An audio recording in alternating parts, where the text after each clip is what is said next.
اعوذ باللہ من الشیطان الرجیم بسم اللہ الرحمن الرحیم۔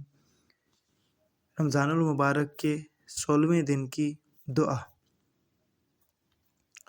کتاب بلد الامین میں حضرت محمد مصطفیٰ صلی اللہ علیہ وآلہ وسلم سے روایت ہے کہ جو شخص بھی رمضان المبارک کے 16ویں دن اس دعا کی تلاوت کرے گا اسے اس کی قبر میں چمکدار نور ملے گا جس کی روشنی میں وہ چلے گا، اور ایک لباس ملے گا جسے وہ زیب تن کرے گا، اور ایک اونٹنی ملے گی جس پر وہ سوار ہوگا، اور اسے جنت کے مشروب سے سیراب کیا جائے گا۔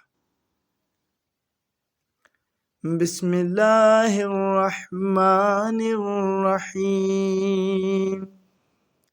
اللہم وفقنی فیہ لموافقۃ الابرار وجنبنی فیہ مرافقۃ الاشرار وآونی فیہ برحمتک الی دار القرار بإلہیتک یا الہ العالمین۔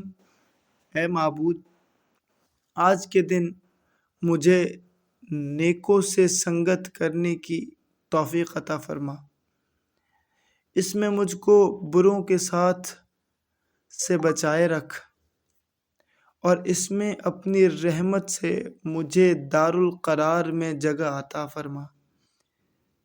اپنی معبودیت کے واسطے اے جہانوں کے معبود۔